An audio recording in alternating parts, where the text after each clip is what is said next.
सरकार की, उसका यहाँ भारत की धरती पर आप जमकर विरोध करते हैं।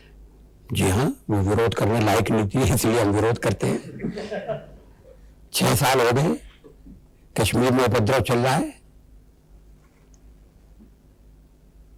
4 विदेशी अपहृत कर लिए गए, सरकार उन्हें छुड़ाने में असमर्थ है। आतंकवाद को कठोरता से दबाया जाना चाहिए और कश्मीर की जनता के दिल को जीतने के लिए साहसपूर्ण कदम उठाए जाने चाहिए। कश्मीर के लोग भारत से अलग होना नहीं चाहते।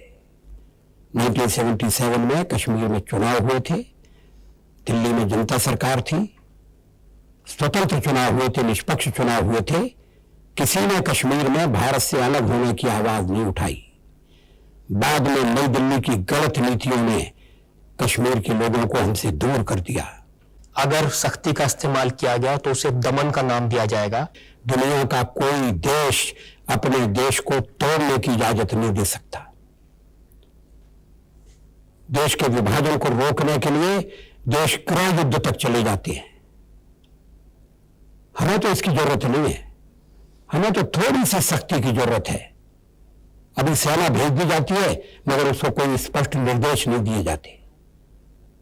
पहाड़ी पर खड़ी सेना चरार शरीफ को दूर से देखती रहती है मगर हस्तक्षेप नहीं कर सकती। चरार शरीफ भी जल गया और मस्त गुल भी पाकिस्तान भाग गया। इस नीति को बदलना पड़ेगा। अटल जी, आपकी और नरसिम्हा राव जी की गहरी दोस्ती है। वर्तमान चुनाव में अगर किसी दल का स्पष्ट बहुमत नहीं आया तो क्या आप दोनों मिलकर के सरकार बनाएंगे? दोस्ती आप जितनी गहरी समझते हैं उतनी गहरी नहीं है।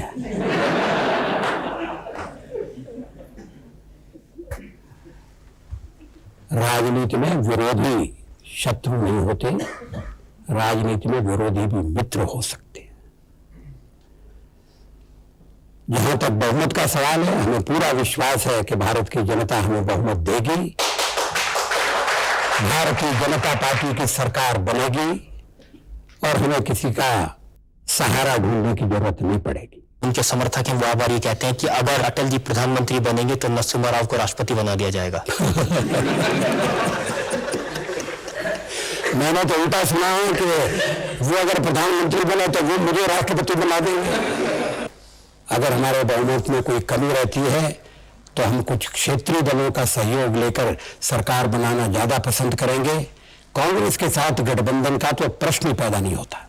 लेकिन नरसिम्हा राव आपको राजनीति में अपना गुरु मानते हैं, उनका क्या होगा?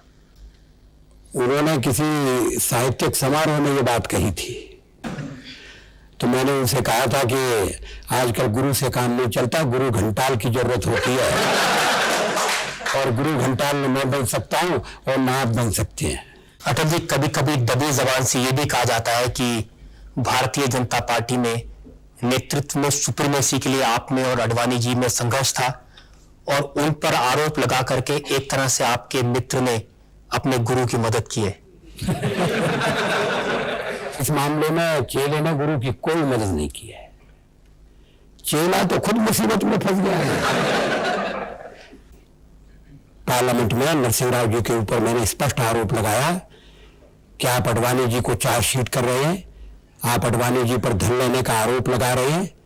मगर जैन के बयान में जो उसने सीबीआई की टीम को दिया, प्रधानमंत्री के ऊपर भी 3.5 करोड़ रुपया लेने का आरोप लगाया गया है। क्या उस आरोप की जांच हो रही है? अन्य दलों के नेताओं ने भी लोकसभा में यह प्रश्न पूछा, इसका कोई उत्तर नहीं मिला। अटल जी, इंप्रेशन तो ये क्रिएट हुआ कि आपने लिहाज किया नरसिम्हा राव का, आप इस मामले में सीधे सीधा आरोप नहीं लगाना चाहते थे, लेकिन चूंकि पार्टी ऐसी कंपल्शन की हालत में थी तो आपको एक तरह से मजबूर किया गया उन पर आरोप लगाने के लिए। नहीं, मुझे किसी ने मजबूर नहीं किया। जब तथ्य मेरे ध्यान में लाए गए, उससे पहले ये तथ्य मेरे ध्यान में नहीं था।